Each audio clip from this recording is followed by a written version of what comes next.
I'm here with the lovely Katie Garrahy, the Senior Client Program Manager at SilverDoor. Hello, nice to be here. Thank you for joining me. Thank you. We're here to talk about the service departments sector. Very important element to a corporate travel hotel program. But Katie, in your latest quarterly report, SilverDoor cited that global travel prices for service departments, including those in European major cities, are expected to fluctuate throughout 2024. We've just gone through, 2 years of, ever increasing price hikes. Yeah. Can you talk us through this fluctuation, what it means, what ADR might be looking like moving forward? Yeah, I think it's definitely been a really fluctuating market over the last kind of 2-3 years. We're certainly not back at kind of those 2021 levels of the average daily rates, and kind of we saw that increase, didn't we, kind of 22, 23. But I think it has kind of plateaued a little bit more this year. So we've seen those rates come down slightly, albeit not to those 2021 levels. But we're predicting really in the next 6 months that we don't expect those rates to drop anymore. So they have come down, right, but we don't expect them to continue to come down. And like you said, that 2023 was a really kind of a bit of an anomaly year just due to inflationary pressures that were placed on the property providers. So I think we're optimistic that it's got to a better place, but we don't expect it to come down further towards the end of the year, I don't think. Not yet. So off the back of that, how do you expect hotel sourcing and the RFP process to perhaps evolve moving forward? Yeah, it's definitely a challenging one. I think in terms of the RFP process, I think a lot more corporates now are going to RFP for their service department provider. So that's really great to see. I know, even if sort of 5-6 years ago, it was kind of few and far between. So there's a lot more kind of corporate RFPs coming for this space, which is really positive and really important. I think there is a real mix in terms of that percentage off bar rates and those trying to contract rates as well in certain areas, in certain locations, and it's kind of finding that hybrid mix between the two, I think. So yeah, definitely more corporate RFPs coming out, and maybe more of a leaning towards fixed pricing. Right. That maybe hadn't seen that as much before. Yeah. Okay, so what do you think that might mean for demand moving forward, say in the next 6 months, moving into 2025? Yeah, I think that, like we said, kind of during the pandemic, lots of use of service departments. It's the heyday. It's really great, really good for us then. And I think that sort of tapered off a little bit.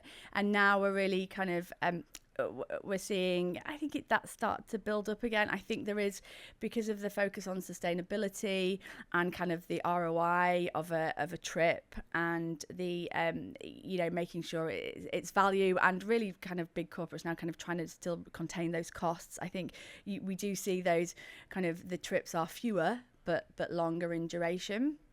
And we see that, people are more tending to want to use a service department, or certainly, I'm not saying everyone does, but certainly have that option to have kind of more of a home from home. So I think the demand is always on the increase for service departments, and it's still quite a space which has a lot of, it's evolved quickly, but there's still more evolution to come. So I think it's an exciting place to be, and lots of change still to come, I think. Wonderful. I want to touch on distribution and access to content. I know this is an area that SilverDoor is particularly focused on, being a booking specialist in this sector. Distribution, as we all very well know, is a bit of a hot topic right now when we look at, say, other travel verticals, but also in the hotel and accommodation space. Can you talk me through some of, some of the key trends, perhaps some of the challenges when it comes to accessing service department content from the travel buyer perspective?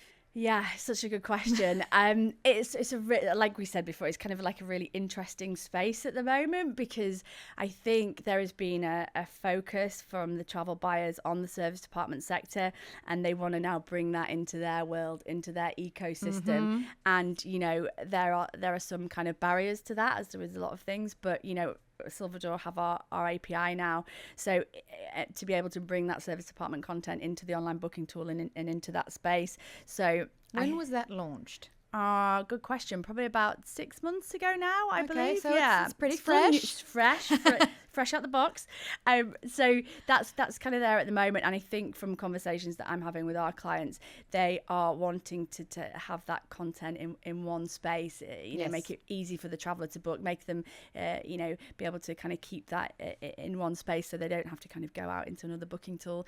So I think that's the future. And then it will be, getting more of that content online and instantly able to book for people. I think that's a key one.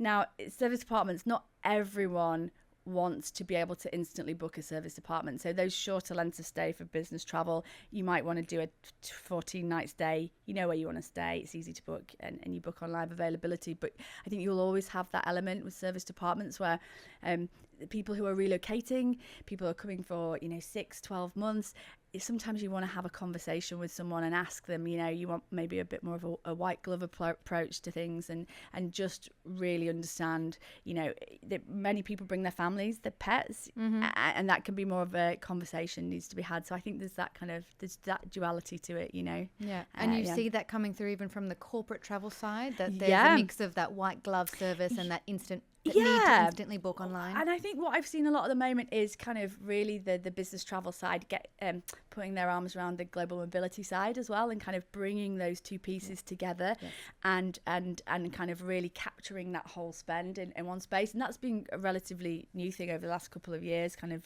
doing that. So I think there's tech is great and we all want that, but I think there's always a place for that kind of human interaction and that ability to kind of, empathize with someone. If someone recently moving over from, South Africa with their kids, they don't know England, they don't know anything about it. They want you to speak to them, and maybe it made them feel better, any concerns that they've had. So, I think there's a place for both for sure. Absolutely. I mean, you mentioned the expanding role of a travel manager there, moving into the mobility space. We've also seen that. I've also had anecdotal conversations with some travel buyers around, evolving the role to be a travel and expense manager. And I think when we talk about expense, the data piece is quite important, and kind of capturing that data, not only for financial reporting, but for sustainability reporting, say. Is that something that SilverDoor is looking at?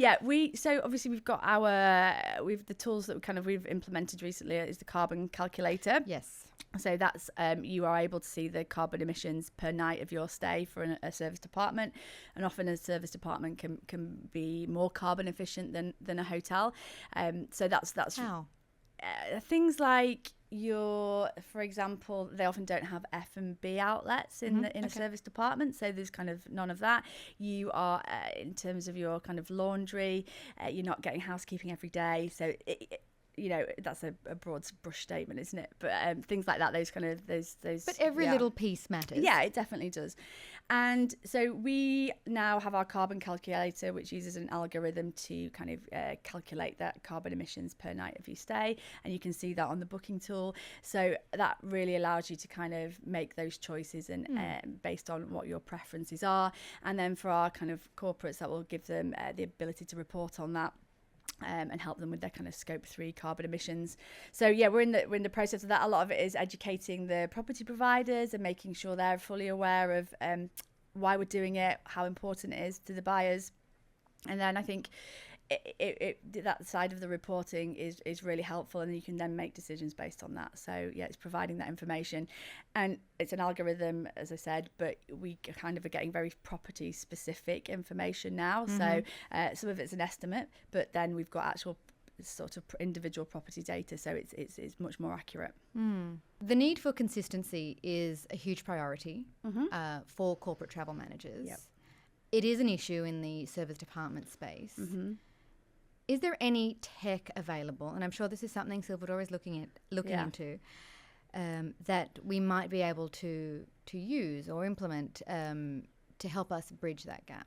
I used to be a property partner, so I was head of sales for rooms apart hotels in the UK, and what I liked about SilverDoor was their kind of content management platform. So it did capture a lot of data from you.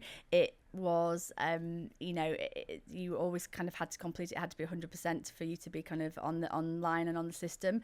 So I suppose our content management platform is really helpful for that, for collecting the right data.